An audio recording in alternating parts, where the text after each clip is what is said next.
Olá, você que me acompanha. O meu nome é Valmir Júnior. É com grande alegria que recebo você aqui neste canal.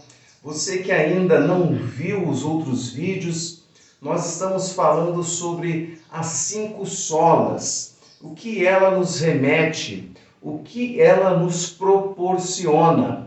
Quando nós começamos a compreender sobre o protestantismo, as 5 bases do protestantismo, ela está embasada nessas 5 solas. E diante dessas 5 solas, nós estamos nessa última aula para abordar o seguinte tema: Solos Christus.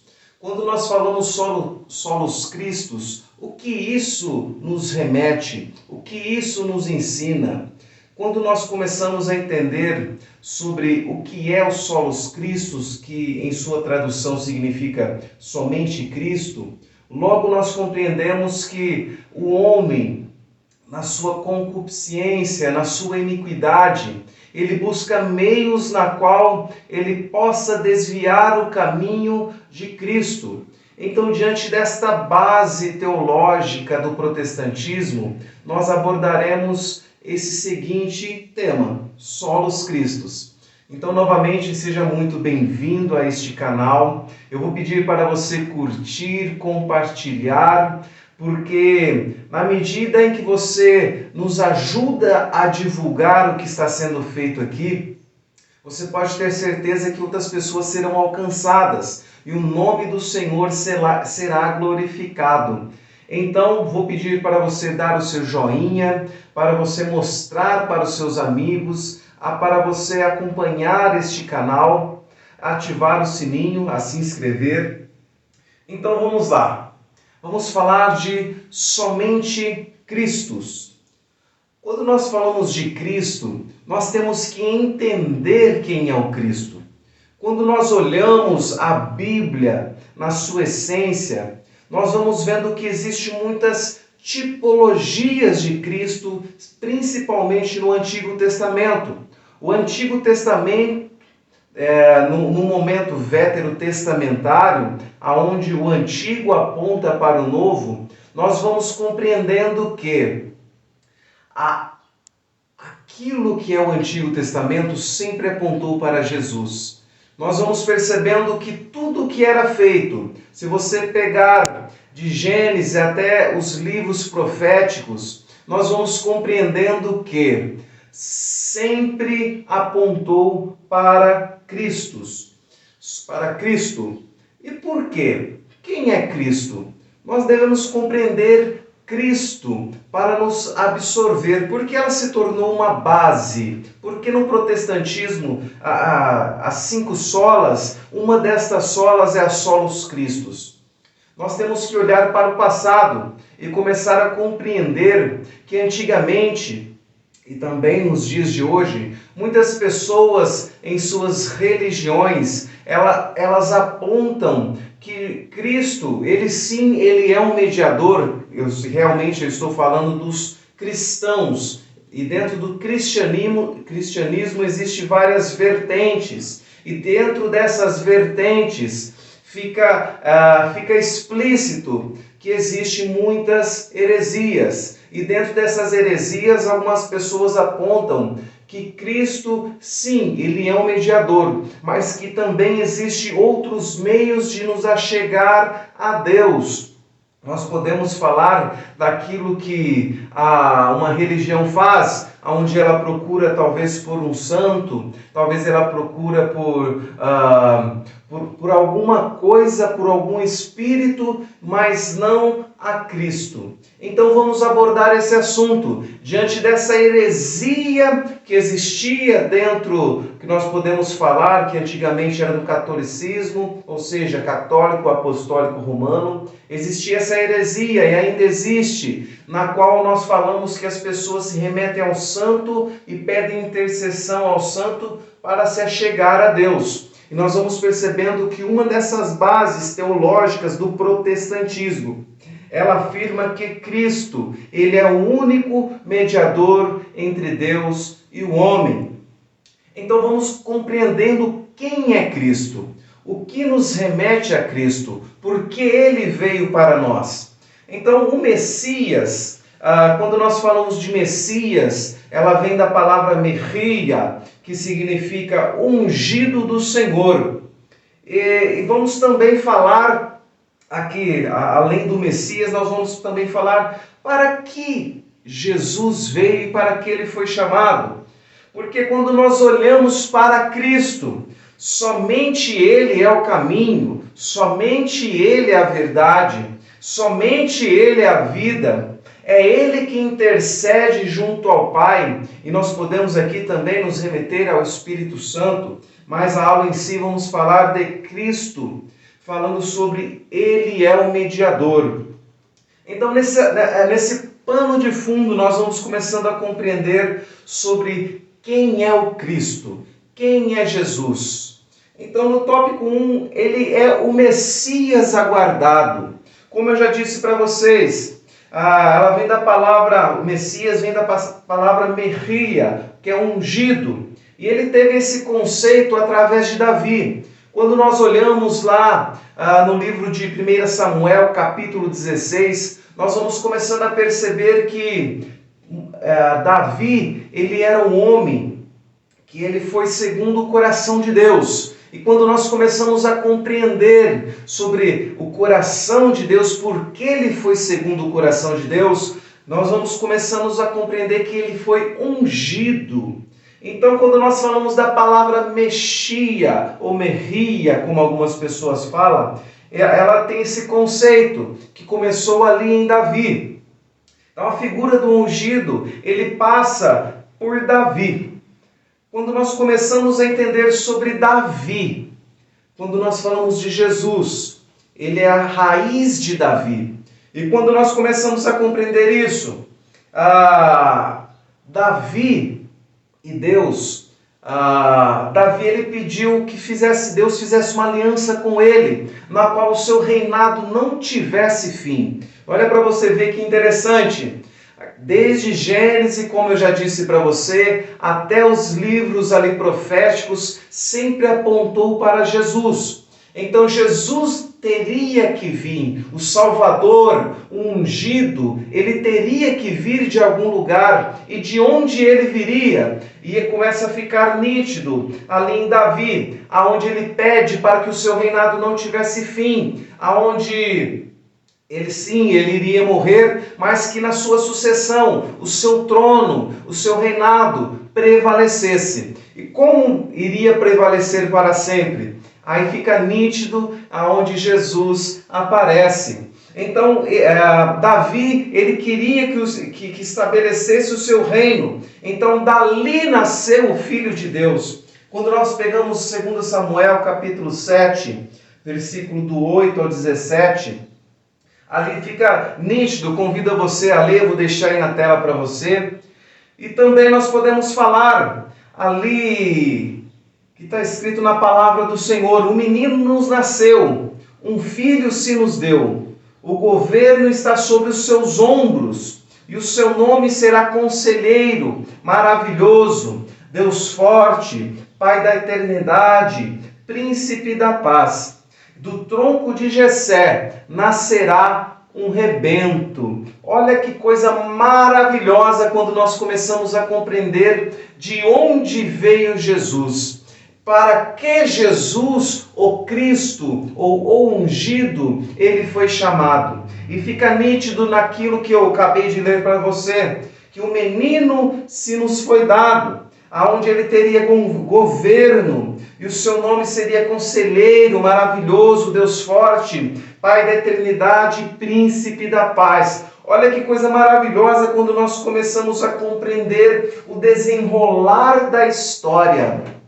Então, nesse período veterotestamentário, do Antigo para o Novo, nós começamos a compreender que Cristo, ele sempre esteve no coração de Deus. Ele é Deus, e nós vamos compreendendo nessa aula. Então, diante disso, haveria de vir um ungido ou um salvador para o povo de Deus. Normalmente, quando nós falamos também sobre o povo de Deus, nós estamos deixando nítido que é Israel. Eles são um povo escolhido, mas os mesmos não o quiseram, não aceitaram Jesus como o Cristo, e sim como um profeta. Nós vamos também falar sobre isso, mas não agora, um pouquinho mais para frente. Isaías capítulo 7, do versículo 10 ao 17, também está escrito: portanto, o Senhor mesmo vos dará um sinal. Eis que a virgem conceberá e dará à luz um filho, e ele se chamará Emanuel, ou seja, Deus conosco. Então, Cristo, aquele que estava com o Pai, como diz em João capítulo 1, que ele era o Verbo, nós começamos a compreender que ele sempre esteve no propósito de salvar a sua humanidade. Humano por si só, ele não consegue se salvar, ele não consegue buscar a Deus, ele não consegue fazer aquilo que era bom. Então, diante disso, a justiça de Deus sempre prevalece. Então, diante dessa justiça de Deus, começamos a compreender que a justiça não falha. E quando essa justiça é pesada na balança, nós homens fomos achados culpados, mas Deus, na sua infinita misericórdia, não desistiu da humanidade e deu para nós o Cristo, na qual seria o Salvador, no caso aqui o Emanuel, ou seja, Deus conosco. Em Jeremias, no capítulo 23, versículos 5 e 6, um renovo justo da raiz de Davi. Olha para você ver que interessante, eu vou deixar aí na tela para você dar uma olhada, que haveria de ter um renovo da raiz de Davi, ou seja, mostrando novamente que Cristo viria, que Cristo ele era prometido para a humanidade. Então, os homens esperavam por sua vinda, porque aquilo que Deus faz, ele cumpre. Então, quando nós começamos a entender sobre o Antigo Testamento, ele sempre apontou para Cristo. Quando nós olhamos ali em Gênesis, nos seus primeiros capítulos, nós vamos percebendo que assim que Adão e Eva, eles pecaram, assim que eles fizeram o que era mal perante aos olhos do Senhor, eles foram destituídos, assim como nós, da glória de Deus. Então ele fica nítido que eles não conseguiriam estar na presença de Deus, pois o pecado, ele divide, ele aparta Deus do homem. Então, quando nós começamos a compreender isso, Deus sempre quis salvar a humanidade. Então a salvação viria de alguém. De quem? De Cristo. Então o Antigo Testamento nos deixa nítido, na qual nós começamos a compreender, como eu disse lá em Gênesis, aonde viria uma pessoa que pisaria na cabeça da serpente, ou seja, o mal não prevaleceria. Então nós falamos aqui um pouquinho do Antigo Testamento. Agora vamos falar sobre esse Messias, ou Messias, ungido do Senhor no Novo Testamento. Em Mateus capítulo 9, do versículo 27 ao 30, um cego exclamando ou clamando, gritando: Jesus, filho de Davi, tem misericórdia de mim. Olha para você ver a magnitude, a potência que é estes versículos. Aquilo que foi predito lá no Antigo Testamento começa a ficar nítido no Novo Testamento. Aquilo que foi falado no Antigo se cumpriu no Novo. E no Mateus capítulo 9, do versículo 27 ao 30, também deixa explícito, aonde um cego clamava a Jesus. E como aquele cego chamou de Jesus? Filho de Davi. Então o propósito de Deus, a aliança ali feita com Davi, ela se concretizou. O reinado de Davi não teria fim. Haveria de ver um homem na qual o seu reinado não teria fim. Então o que isso quer dizer? O Filho de Davi está remetido a isso. Ele é o nosso Salvador. E também Mateus capítulo 16, do versículo 13 ao 26, mostra: Tu és o Cristo, o Filho de Deus vivo. Neste contexto, eu vou deixar também aí na sua tela, aonde Jesus pergunta para os seus discípulos: o que o povo fala, quem eu sou? O que o povo está dizendo? Quem sou eu? Aí os discípulos alguns falam que você é um dos profetas, alguns falam que você é Elias. Mas aí Jesus foi um pouquinho mais profundo e perguntou aos discípulos: e vós, quem dizeis que eu sou? E ali fica nítido, Pedro ele fala: Tu és filho do Deus vivo, Tu és o Cristo, aquele que foi prometido, ele se encarnou e agora habita entre nós. Olha que coisa maravilhosa quando nós começamos a compreender quem é Jesus. Quando nós começamos a compreender Jesus, nós começamos a ver que Cristo ele é o único e suficiente Salvador. Ele é a cabeça e nós somos o corpo. E o que isso significa? Quando nós nos remetemos Jesus como Cristo Salvador, nós não podemos falar que existe outra maneira de nos salvar, ou existe outra pessoa na qual está colocando no mesmo patamar que Deus. Nós podemos perceber que algumas religiões, elas apontam, por exemplo, o catolicismo apontam o Papa como a pedra angular, pegando nesses versículos que aqui foi citado, deixa nítido que Pedro, tu és pedra e sobre esta pedra edificarei a minha igreja. Que o que isso significa? Vamos entender um pouquinho também sobre este texto, onde Pedro fala que Cristo ele é filho do Deus vivo. Quando fala-se, Pedro, tu és pedra, quando nós pegamos do texto original, está dizendo Pedro, pedra, tu és Petrus ou pedregulho. E assim Jesus continua falando. E sobre esta pedra, se referindo a Ele mesmo. Jesus se refere a Ele mesmo dizendo: e sobre esta pedra, agora dizendo sobre a rocha, sobre esta rocha edificarei a minha igreja. Algumas pessoas atropelam esses versículos, dizendo que foi ali dada uma autoridade para Pedro. E realmente ali foi dada uma autoridade para Pedro, mas não para que ele seja a pedra angular, porque a pedra angular é Jesus Cristo. Então talvez você deve estar se perguntando, o que é então essa autoridade que foi dada para Pedro? E simplesmente eu digo a você que essa autoridade ela foi para que o evangelho fosse propagado, aonde Jesus disse: e as portas do inferno não prevalecerão contra a igreja. Ou seja, a igreja avançaria. Quando nós falamos sobre essa autoridade, nós estamos falando de uma chave que foi dada para Pedro. E para que serve uma chave? Simplesmente para destrancar. Então, se as portas do inferno não prevalecerão e foi dada uma chave para Pedro, fica explícito que a palavra de Deus iria ser pregada.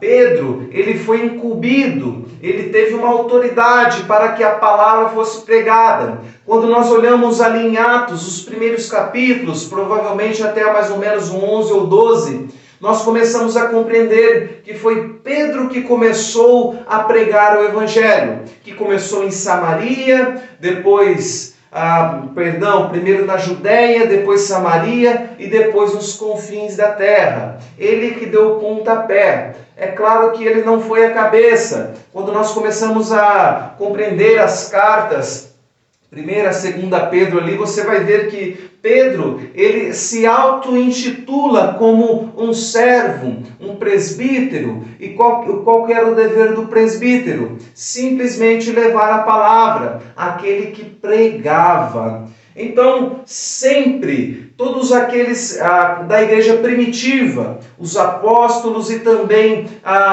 os discípulos, aquelas pessoas que andavam com os discípulos, ou seja, os apóstolos, eles sempre se remeteram a Jesus como único e suficiente Salvador, que a autoridade máxima estava em Jesus. Mas para os judeus, isso era completamente diferente. Os judeus esperam e esperavam, quando nós olhamos no passado, um homem que viria, o Cristo, o Messias, como um homem político, e simplesmente político, aonde arrancaria vamos falar assim, o governo de Israel seria máximo, onde controlaria o mundo inteiro. E na verdade não foi assim que aconteceu. Quando Jesus ele foi perguntado, quando ele foi preso, você é rei? Perguntaram para Jesus. E logo ali Jesus respondeu, olha, eu sou rei, mas o meu reinado não é aqui. Então fica nítido, quando nós começamos a compreender esses versículos que está aí na sua tela, nós começamos a compreender que o reinado de Jesus não é esse. Então quero explicar para você que este mundo ele jaz no maligno. Quem reina sobre este mundo hoje é o inimigo. Essa autoridade, na verdade, era para nós governarmos, mas com o pecado que está sobre nós, nós não conseguimos governar. Então o inimigo, ele está governando sobre este mundo. Mas quando nós começamos a compreender, então, mas Jesus, ele não governa sobre tudo? Sim, ele governa sobre tudo, mas ele deixa algumas autoridades tomar conta. No caso, o inimigo ele está tomando conta nesse momento. Mas chegará um certo momento, lá em Apocalipse capítulo 19, versículo 11. E vi o céu aberto, e eis que um cavalo branco, o que estava sentado sobre ele, e ele chama-se Fiel e Verdadeiro, e julga e peleja por justiça. Quando nós olhamos os judeus esperando o Cristo vindo num cavalo branco, ele realmente, Jesus virá num cavalo branco na sua terceira vinda, na vinda aonde terá guerra. Nós podemos ver que ali naquele momento Jesus virá para governar. Jesus virá para governar o mundo. Aí o inimigo ele não mais terá vez nesse mundo. É preciso nós compreendermos isto, que o reino de Deus, neste momento, ele não é daqui, ele é do céu, mas que Jesus virá, e então a hora que ele vir no seu cavalo branco, agora sim com majestade, mostrando que ele é o rei, ele é o todo-poderoso, nós começamos a compreender que ele, sobre ele chama-se Fiel, Verdadeiro, que ele virá e julga pela justiça. Olha para você que lindo que é a palavra de Deus quando nós começamos a compreender o quão essencial é entender um pouco sobre Cristo ou Jesus Cristo. Vamos começar a falar aqui também um pouquinho sobre o chamado do Filho de Deus. Nós começamos a ver que Jesus ali nos seus 30 anos, ele começou o ministério dele. É claro que existiu pessoas, nós podemos falar aqui de João Batista, ele foi o precursor, ele quem batizou Jesus lá no Jordão, e ali também fica evidente o chamado de Jesus, o Cristo. Por que fica evidente? Porque ali, quando Jesus chega, vendo ali João Batista batizando com água, mandando as pessoas se arrependerem de seus pecados, ali João Batista avistou Jesus e falou: eu batizo com água, mas aquele que vem, ele batiza com fogo, na qual eu não sou digno nem de desamarrar as suas alparcas. Ali começa a ficar nítido que Jesus é o Cristo. Aquilo que foi prometido no Antigo Testamento começa a ficar evidente no Novo. E tudo evidencia, porque o Espírito ele começa a desvendar os olhos das pessoas. Começa a abrir os olhos das pessoas, na qual João Batista reconheceu Jesus como um Cristo. E nós podemos também ali, quando Maria visitou Isabel, onde Jesus estava na barriga, e também Isabel estava com João Batista em sua barriga, João Batista ali ficou cheio do Espírito Santo, na qual a barriga de Isabel estava pulando de alegria, e ali também Isabel ficou. Então nós começamos a compreender ali no Jordão.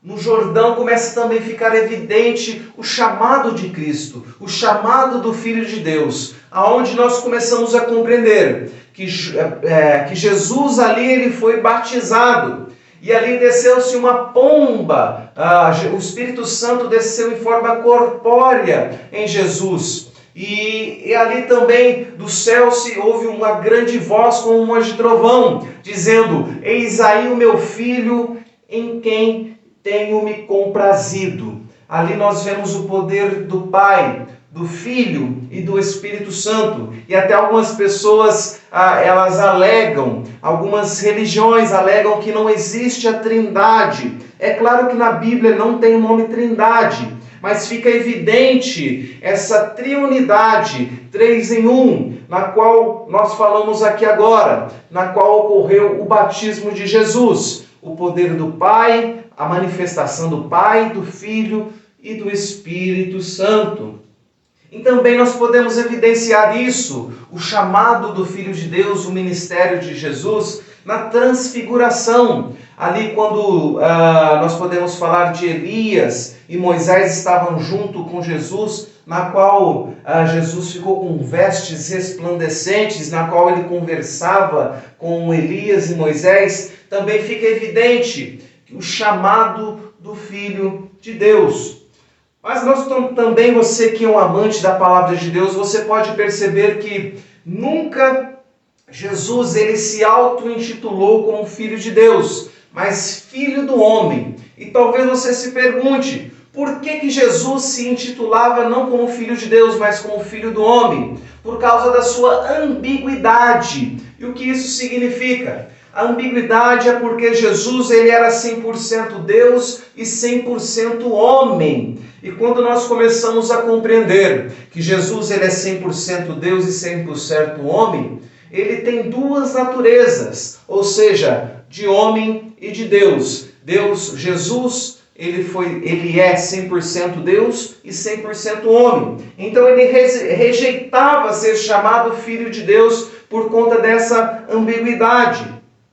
Então, o antigo, compreendendo, resumindo aqui para que você entenda, o antigo sempre apontou para o novo. O novo começa a se concretizar em Jesus Cristo. Os olhos das pessoas começaram a compreender, a ver que realmente ele era o Cristo. E também, nós falamos do antigo, do novo, no caso ali que era o presente na época, e também o Salvador escatológico, ou seja, no futuro. Quando nós falamos de escatologia, nós estamos falando do estudo sobre as últimas coisas, do que acontecerá no final dos tempos. E o Salvador escatológico também é Jesus Cristo. Quando nós olhamos o Antigo Testamento e o Novo Testamento, para que você entenda, Jesus ele veio para salvar a humanidade, mas a primeiro momento ele desceu na terra para que a graça fosse manifesta, para que nós tivéssemos acesso com Deus, na qual o pecado nos apartou. Mas em Jesus ele pagou o preço e hoje nós temos acesso em Deus. E quando nós começamos a compreender isso foi uma das fases de Jesus. Mas agora ele virá como um juiz, como aqui também foi dito. Então o Antigo Testamento não apontava também sobre Jesus ou Cristo como uma pessoa que simplesmente era uma pessoa que viria para reinar aqui na terra. Não, mas também para trazer juízo. Em Daniel capítulo 7, do versículo 13 ao 14, onde está escrito: eu estava olhando nas minhas visões da noite, e eis que vinha nas nuvens do céu, um como filho do homem, e dirigiu-se ao ancião de dias, e o fizeram chegar até ele. E foi-lhe dado domínio, e a honra, e o reino, para que os povos, nações e línguas o servissem. E o seu domínio é um domínio eterno, que não passará, e o seu reino tal, que não será destruído. Então nós vamos ver que Jesus, lá como está escrito em Apocalipse capítulo 19, se você chegou até aqui, parabéns para você. E foi-lhe dado domínio e honra, e o seu reino ele será eterno. Então Jesus ele veio para mostrar simplesmente a graça, nos voltar a Deus, mas na sua última vinda para a terra, onde o seu reinado e o seu juízo prevalecerá. E isso fica nítido lá no Antigo Testamento. Então vamos começar a ver também sobre o ministério de Jesus. Para que ele foi chamado? Aqui eu já disse que eu falei para que o homem tivesse novamente uma amizade com Deus, mas vamos entender sobre esse ministério de Jesus. Primeiramente, nós temos que entender que Jesus, mais de 60 vezes no Novo Testamento, ele era chamado de Rabi. Então, quando nós começamos a entender sobre o ministério de Jesus, ele era um ensinador. Quando nós falamos de Rabi, nós estamos falando que ele era um professor, um ensinador. E o que ele ensinava? As boas novas. O Evangelho de Jesus, ele vem mostrar, ou ele veio dar luz àquilo que os homens tinham pervertido. Ele veio para pregar a lei, mas a lei que os homens tinham feito, quando nós olhamos os fariseus, os saduceus e várias linhas judaicas, nós compreendemos que eles perverteram a lei. Eles olharam para a lei e fizeram da sua maneira, até que Jesus fale para eles: olha, vocês fazem leis na quais nem vocês conseguem cumprir. Então, diante disso, Jesus ele veio ensinar os povos. E quando nós falamos de Rabi, o povo judeu, aqueles que eram considerados rabínico, aqueles que tinham esse chamado para ensinar a palavra de Deus, para você ver que interessante, eles ensinavam somente aquelas pessoas que estavam engajadas no meio deles. Ou seja, teria que ser homem e judeu. Então os pagãos, eles não tinham acesso ao ensino. As mulheres não tinham acesso ao ensino. Então Jesus, ele veio também para quebrar esse paradigma. Ele veio para quebrar aquilo que os homens estavam fazendo de errado. Olha para você ver que coisa ridícula que os judeus faziam, os rabinos faziam. Eles davam graça por não ter nascido mulher. Eles davam graça por não ter nascido pagãos. E também por não pertencer aos grupos dos ignorantes da lei. Olha para você ver, em Marcos capítulo 2, versículo 17. Ouvindo isso, Jesus lhe disse: não são os que têm saúde que precisam de médico, mas sim os doentes. Eu não vim para os justos, mas para os pecadores. Olha para você ver a importância de Cristo. O homem, ele perverteu a lei de Deus. Eles se auto-intitularam, algumas pessoas se auto-intitularam como os justos, como aqueles que poderiam falar da palavra de Deus. E Jesus veio e coloca tudo isso abaixo, dizendo: não é para uma classe de pessoas religiosa, não é para os ricos, não é para aqueles que se auto-intitulam justos, mas eu vim para os pobres, aqueles que perecem, aquele que tem necessidade da palavra de Deus. Olha que coisa maravilhosa!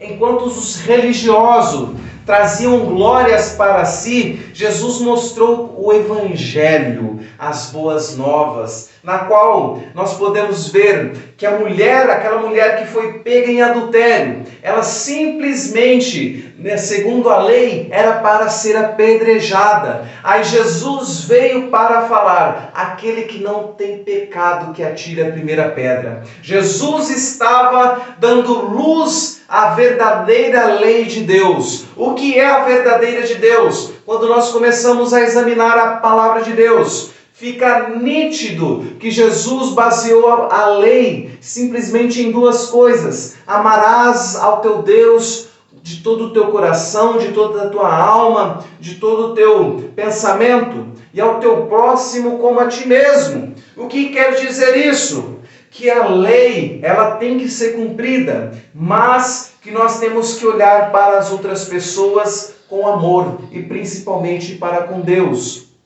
Então aquela mulher que era para ser pega em adultério, ela não foi morta, ela não foi apedrejada, porque Jesus, ele veio para ensinar. E quando as pessoas ouviam, elas tinham que abaixar a sua bolinha, porque elas não tinham argumento. Sobre a justa lei do Senhor não há argumento. Não há quem possa fazer aquilo que é bom, segundo o seu próprio coração. Mas quando nós olhamos para a lei, quando nós olhamos para Jesus, onde o Espírito Santo sopra através de nós e nós compreendemos a palavra de Deus, fica nítido que não é segundo os nossos pensamentos, mas segundo aquilo que Deus mostra para nós.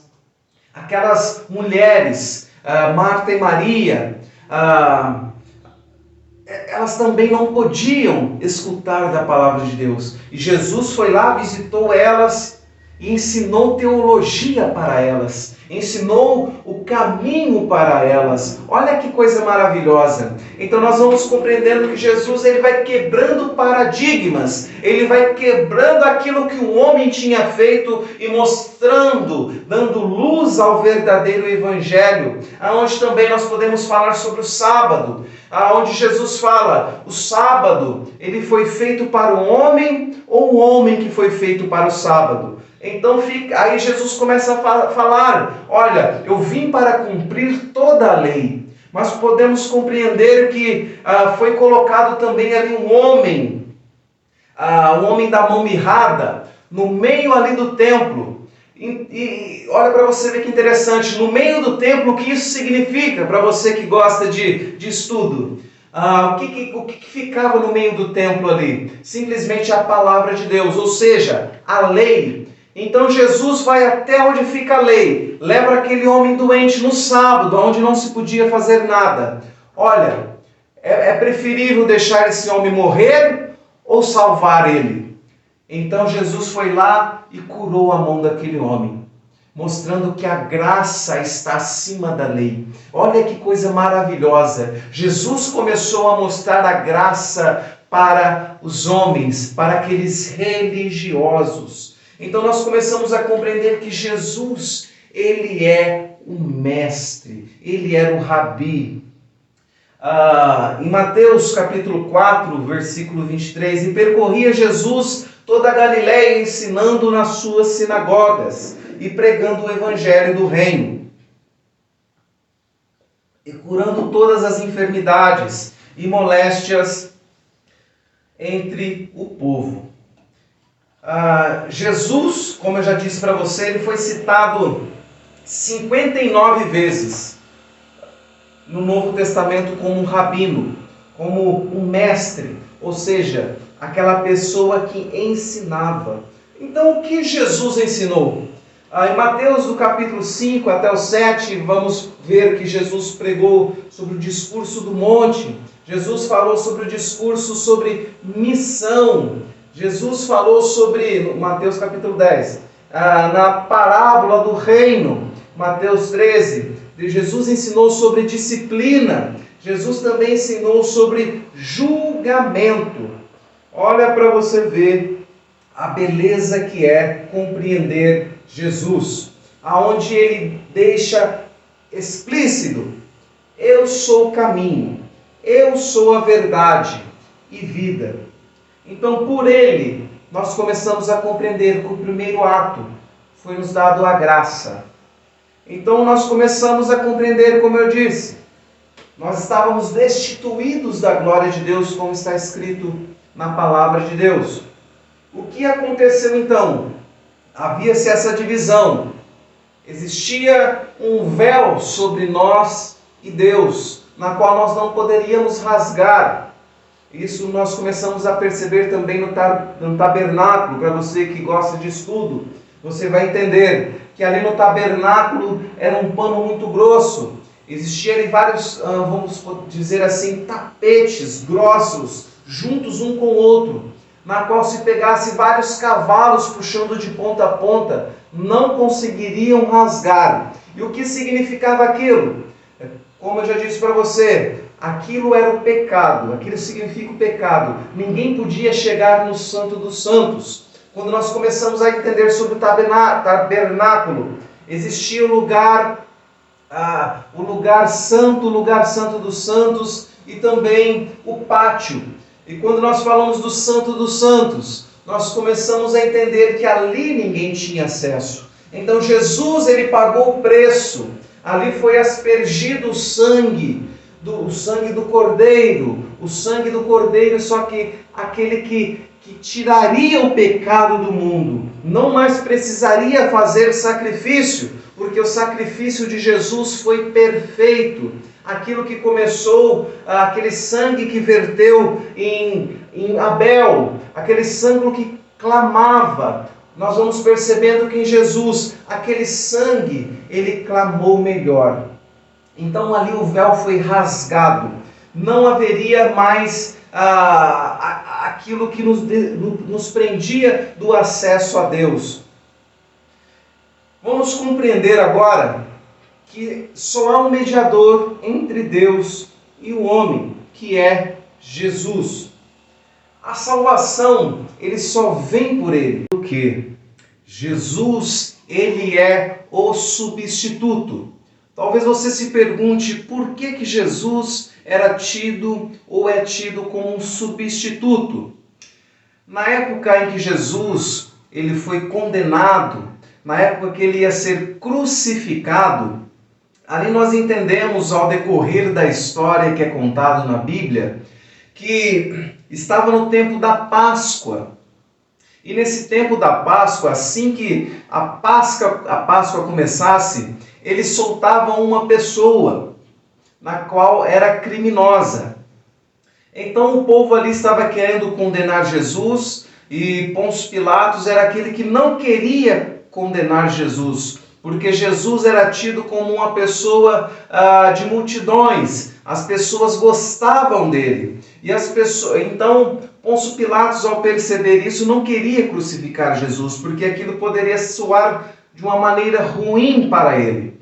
Então, ao decorrer dessa história, nós vamos percebendo que Jesus colocou para o povo, melhor dizendo, o imperador colocou para o povo decidir quem seria crucificado. A crucificação era para ser de Barrabás, mas ali colocou-se então Barrabás de um lado e Jesus do outro, e perguntou para as pessoas quem que eles queriam que fosse liberto. E o povo gritou: Barrabás, coloca Barrabás para ser liberto. Lembrando que Barrabás era um homem que matava pessoas, era um homem muito ruim. E quando nós começamos a perceber, então, ao decorrer desta história, nós vemos que perguntaram: e Jesus, o que vocês querem que eu faça com ele? Aí onde o povo gritou: crucifica-o.